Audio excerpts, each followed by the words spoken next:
다원화된 오늘날 현대 사회는 갈수록 사람들이 개인주의와 또 이기주의에 빠져서 상대방을 또 관용하고 배려하고 사랑할 줄 모르는 그러한 시대가 되었습니다. 생각하고 또 말하고 행동하는 것이 자기 중심적이기 때문에 평소에 친밀하고 사랑했던 관계도 논쟁하고 또 다투게 되고 또 상처를 주고받는 일이 늘어가고 있습니다. 그 결과 가정이나 또 직장이나 교회 속에 두세 사람이 모인 곳에는 항상 갈등과 긴장이 존재하기 때문에 모임에 참석하는 것이 또 부담스럽고 또 참석하게 되면 논쟁에 휘말리기가 쉽습니다. 그러므로 오늘날 무엇보다 절실한 것은 어느 곳이든지 또 사람이 모이는 곳에는 내가 먼저 상대방을 배려하고 또 관용하고 사랑을 실천하는 것이 요구가 됩니다. 왜 그래요? 그래야만 공동체가 평화롭게 하나가 될 수 있기 때문입니다. 자, 그렇다면 어떻게 해야 우리가 속한 가정과 직장, 사회와 또 학교, 교회 공동체에서 또 서로 사랑하며 또 하나가 될 수 있는지 그 비결을 오늘 성경 속에서 찾아야 합니다. 자, 먼저 우리가 알아야 할 것은 교회의 본질에 대하여 우리가 알아야 됩니다. 자, 우리 에베소서 4장 16절 읽겠습니다. 그에게서 온몸이 각 마디를 통해 도움을 받음으로 연결되고 결합되어 각 지체의 분량대로 역사하여 그 몸을 자라게 하며 사랑 안에서 스스로 세우느니라. 아멘. 먼저 우리가 교회의 본질을 알아야 합니다. 교회는 그리스도의 몸이고 우리는 그리스도의 몸을 이루는 지체인 줄로 믿습니다. 교회는 다수의 사람들이 모인 공동체이며 교회가 위치한 곳은 엄연한 현실 세계라는 겁니다. 이론적으로는 교회가 하나됨을 외치지만 어느 공동체보다 하나가 되기 어려운 공동체가 교회입니다. 그 이유는 다른 세상의 공동체는 나름대로 모이게 하는 공통 분모가 있습니다. 예를 들면 혈연이 같은 가정, 이익을 추구하는 직장, 명분을 추구하는 사회, 책임을 강조하는 국가 공동체입니다. 그런데도 저들이 모이면 갈등과 또 분쟁과 분열을 거듭하고 있습니다. 그러나 교회는 여러 사람들이 모이지만 혈연도 다르고 이윤이나 명분을 추구하기 위하여 모인 곳이 아니고 책임이나 강요가 아니라 스스로 자발적으로 참여하는 공동체가 교회입니다. 지상에 존재하는 모든 교회는 다 하나로 네트워크가 되어서 모두 다 믿음과 또 사랑을 추구하는 일에 있어서 하나의 공동체입니다. 더욱 놀라운 것은 교회가 세상의 어떠한 공동체보다 사랑을 가르치고 찬양하고 섬김과 사랑을 실천하기 위해서 자신의 시간과 물질과 노력을 투자한다는 것입니다. 자, 교회는 단순히 사람들만 모이는 곳이 아니라 하나님이 함께 하시는 곳이고 사람들을 위해서 모인 곳이 아니라 하나님이 사람들을 불러 모으신 곳이기 때문입니다. 나를 사랑하기 전에 내가 먼저 남을 배려하고 관용하고 희생하는 예수 그리스도의 십자가 사랑을 가르치고 나누는 것이 교회이기 때문입니다. 그리고 이기적이고 갈대와 같은 인간의 마음이지만 성령께서 그 마음을 치료하시고 변화시키고 다스리는 것이 바로 교회인 줄로 믿습니다. 이것이 교회의 본질이라는 거죠. 물론 오늘날 한국교회는 때로는 신리와 명분을 앞세우는 이기주의자들의 집단처럼 느껴질 때도 있습니다. 그것은 교회라고 하지만 본질에서 벗어난 변질된 교회입니다. 주님께서 세우신 교회는 근본 원리와 본질에 충실했던 교회요. 누구든지 교회에 와서 세상 공동체에서 맛보지 못한 사랑을 경험하고 교회를 높이 평가했던 참 좋은 교회였습니다. 그래서 초대교회가 어떠한 교회였어요? 사도행전 2장에 나옵니다. 하나님을 찬미하며 또 온 백성에게 칭송을 받으니 주께서 구원받는 사람을 날마다 더하게 하시니라. 5장 13절도 보면은 그 나머지는 감히 그들과 상종하는 사람이 없으나 백성이 칭송하더라고 말씀하고 있습니다. 여기 나오는 칭송이라는 말은 은혜, 선물, 기쁨, 감사라는 뜻으로 한두 번이 아니라 세인들이 계속적으로 호감을 가지는 교회였습니다.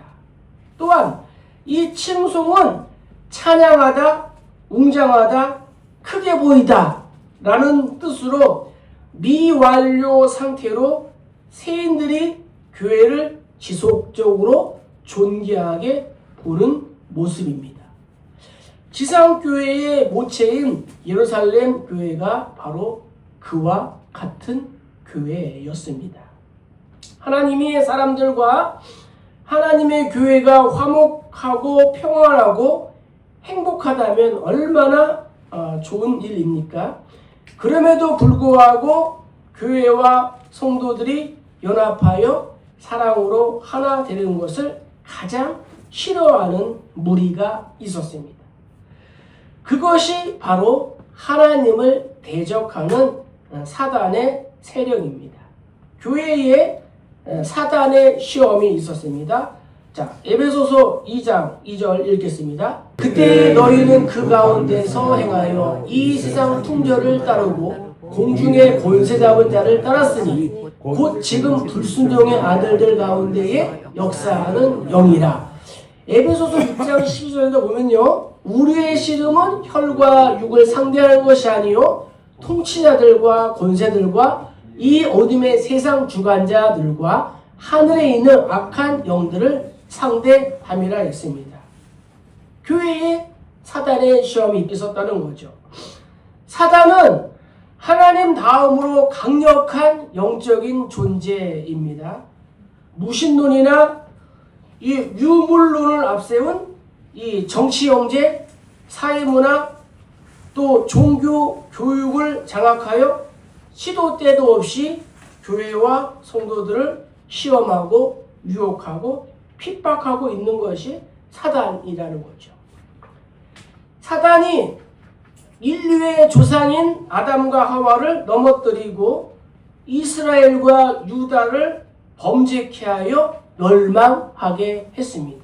바리새인 등과 같은 종교 지도자들을 부추겨서 예수님을 대적하여 십자가에 못 박게 하고 제자들이 배신하도록 만들고 교회 지도자들과 성도들을 시험에 빠지게 했습니다. 지상교회 가운데 어느 교회도 예외가 없음은 예루살렘 교회도 사단의 시험에 빠져 구제 문제로 분쟁하고 유대교의 핍박을 받아 뿔뿔이 흩어지게 되었습니다. 그것만이 아니라 이단들이 고린도 교회, 갈라디아 교회, 골로새 교회에 침투하여 거짓 진리를 퍼뜨리고 각종 혼란과 분열에 빠뜨렸습니다. 계시록에 등장하는 교회들 가운데에 사대 교회와 라오디아 이 교회를 타락하게 했습니다. 오늘도 마찬가지로 많은 교회들이 사탄의 시험에 빠져 분쟁과 갈등과 분열을 거듭하고 있습니다. 그렇다면 예루살렘 교회의 좋은 전통을 복제하고 최초로 이방 선교의 선두주자 역할을 하고 있었던 안디옥 교회는 무사했을까요? 예외가 아니었습니다.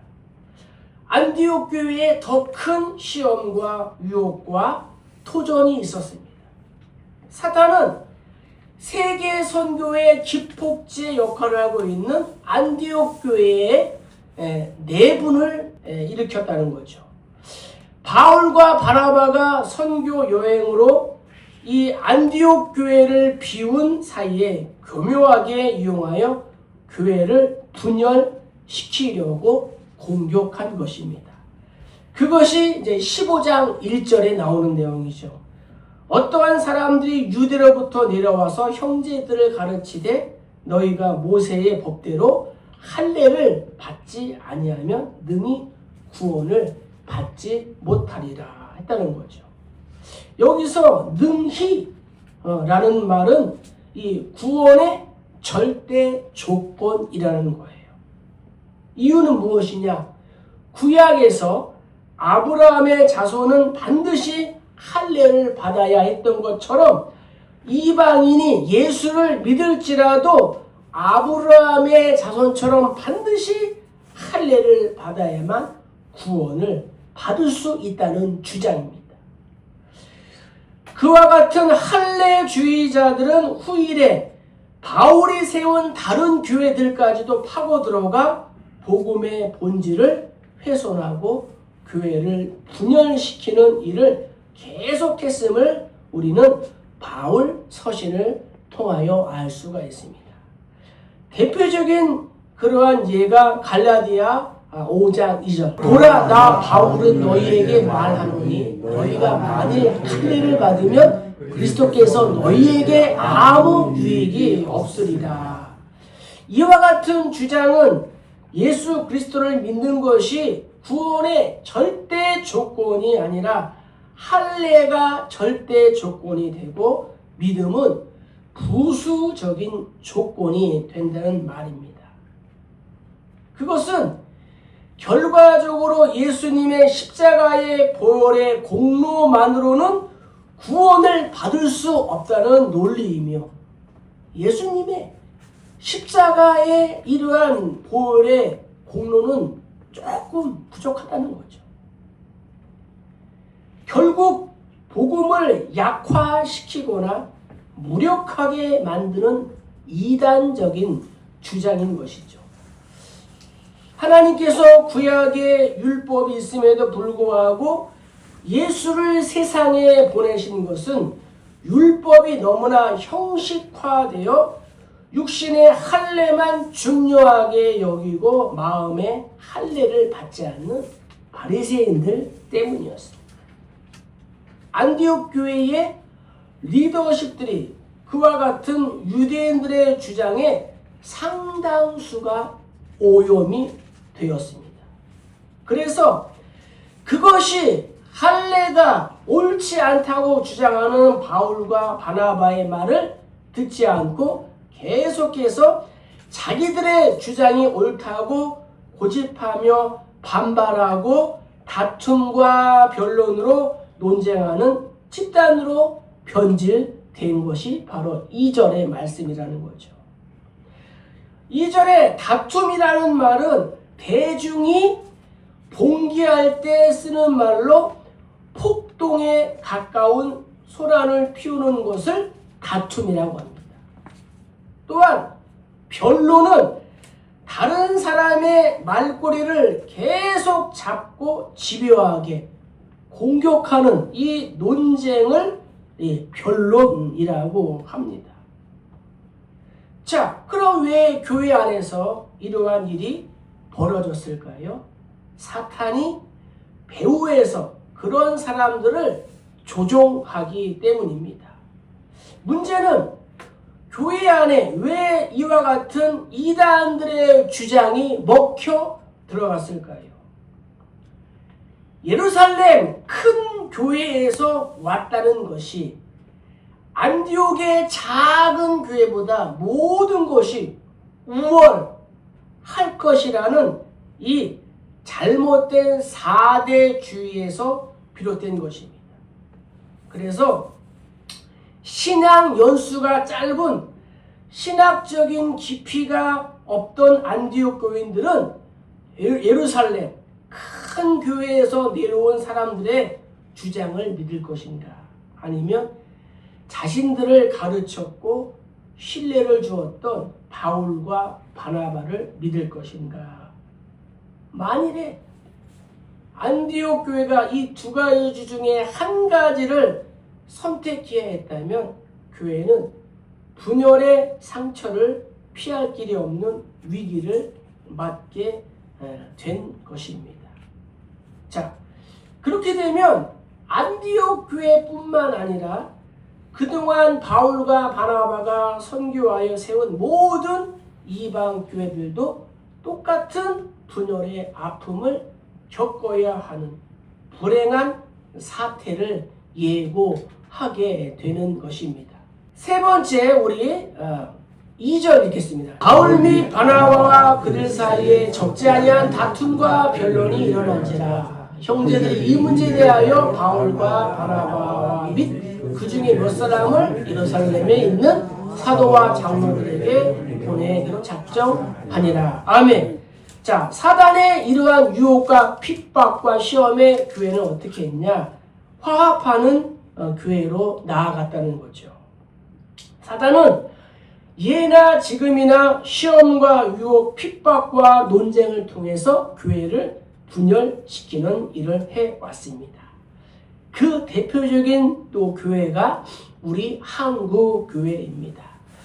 우리 한국교회의 이 분열의 큰 원인들을 몇 가지 살펴보면은, 첫째는 신사 참배 문제로 인해서 1950년에 우리 합동 측과 고신 측이 갈라지게 되었습니다. 두 번째는 자유주의 신학이 이 땅에 들어와서 이것으로 인해서 1954년 기장 측과 또 분열하게 되었습니다.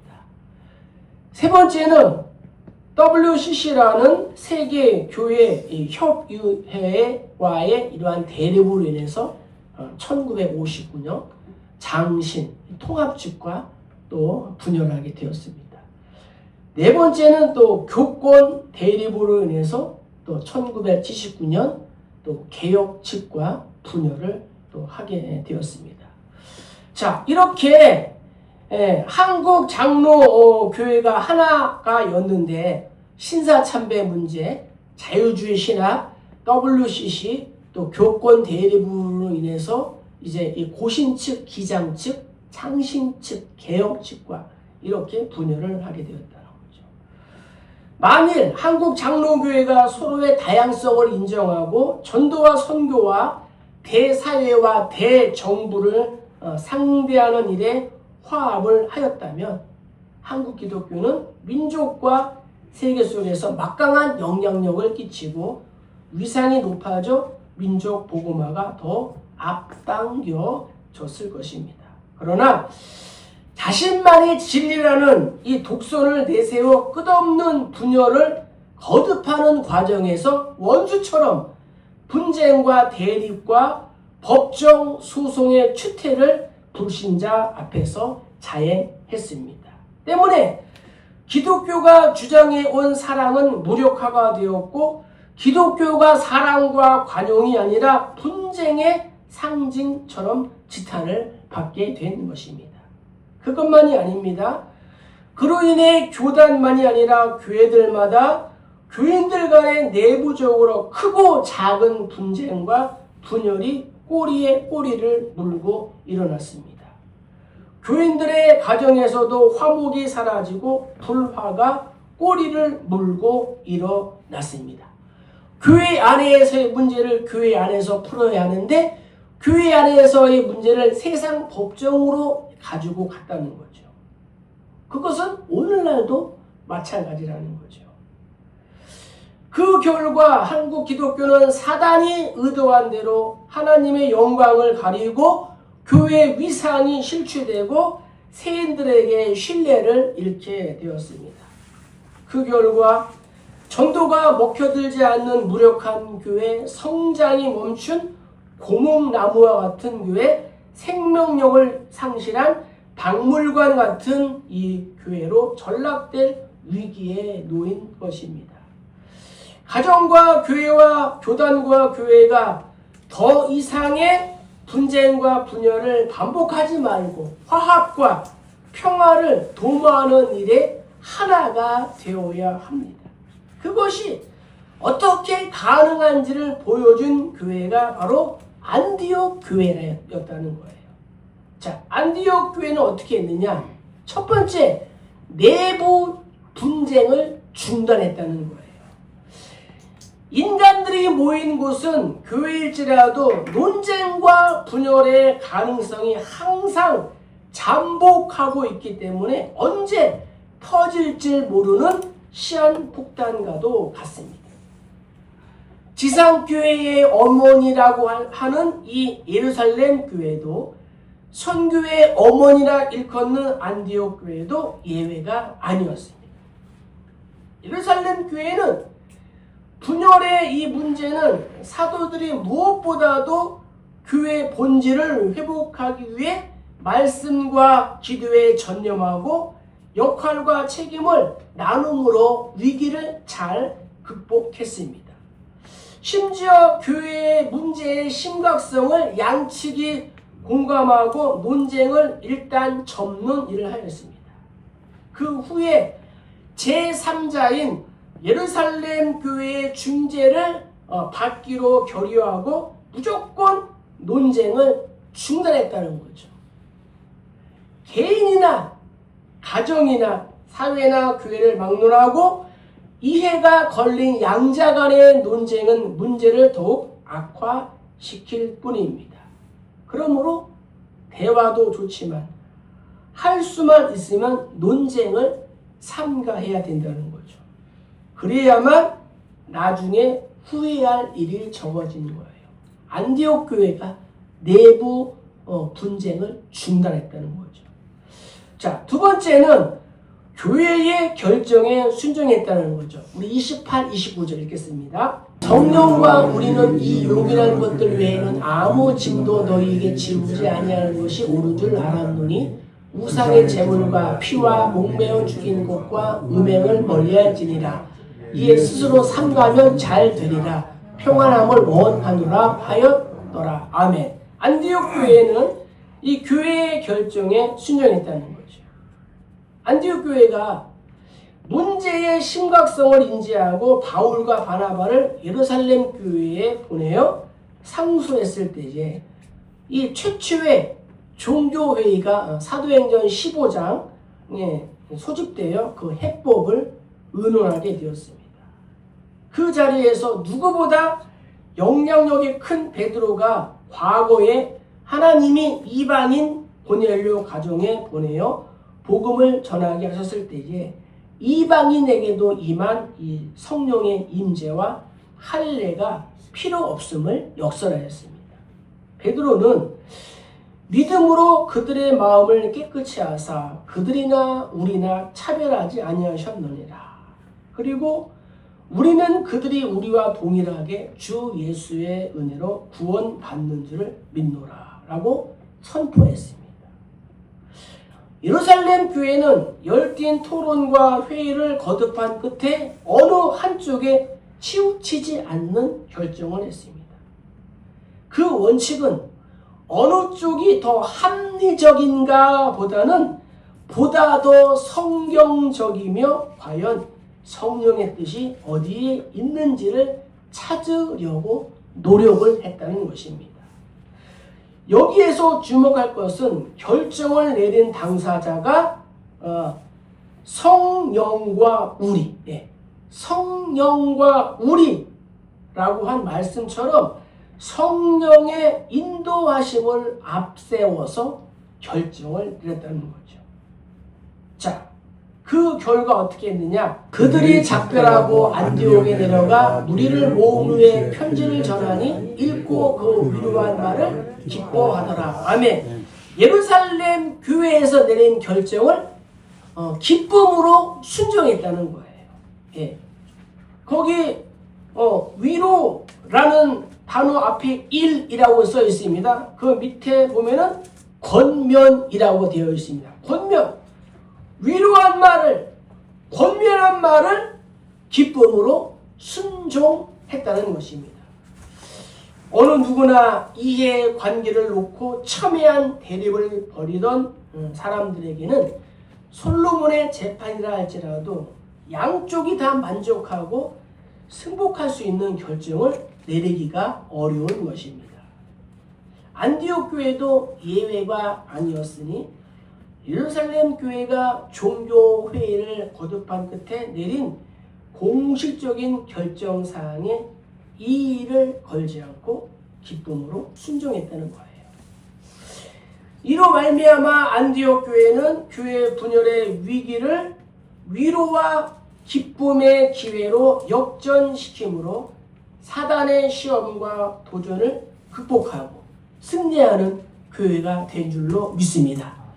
그리하여 안디옥 교회가 바울과 바나바, 바울과 실라, 바울과 디도 1, 2, 3, 4 차로 이 전도 여행을 보내고 선교 여행을 보내게 되었다는 거죠.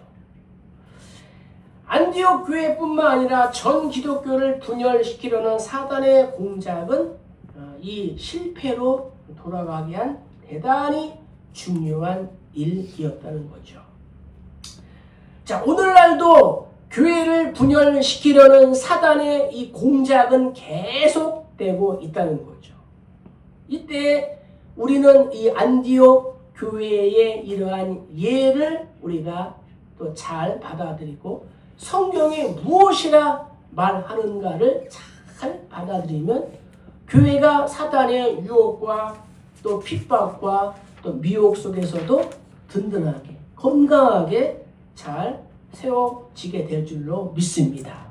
말씀을 마치겠습니다. 안디옥 교회를 분열시키려고 한 사탄은 오늘도 우리의 가정과 교회와 민족과 국가를 항상 분쟁과 분열에 휘말리도록 시험하고 도전하고 있습니다. 아무리 중요한 문제를 가지고 다툰다 할지라도 분쟁하고 분열하는 것은 성령이 기뻐하시는 일이 아닙니다. 그래서 오늘 성경은 늘 하나가 되기를 힘쓰라고 권면하고 있습니다. 에베소서 4장 2절 3절 읽겠습니다. 모든 겸손과 온유로 하고 오래 참음으로 사랑 가운데서 서로 용납하고 평안에 매는 줄로 성령이 하나 되게 하시는 것을 힘써 지키라. 아멘. 오늘 성경에서 안디옥 교회도 처음에는 이 진리 문제를 가지고 심히 다툴 정도로 추워도 양보 없는 팽팽한 대립을 하던 교회였습니다. 그럼에도 화합하고 하나가 될 수 있는 비결을 우리가 알아야 된다는 거죠.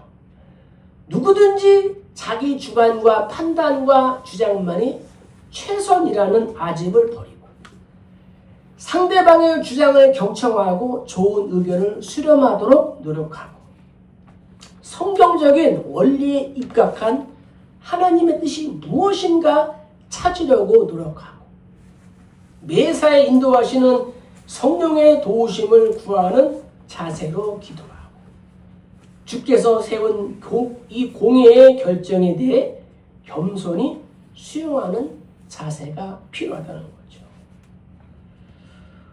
우리가 가정과 직장과 사회와 학교, 교회에서 이와 같은 자세를 견지한다면 사단의 어떠한 도전 앞에서도 분열이 아니라 더욱 화합하고 하나가 되는 축복을 누릴 수 있게 될 줄로 믿습니다. 이 은혜가 2024년을 마무리하면서 또 우리 교회와 가정과 일터와 학교 가운데 있기를 주의 이름으로 간절히 축복합니다.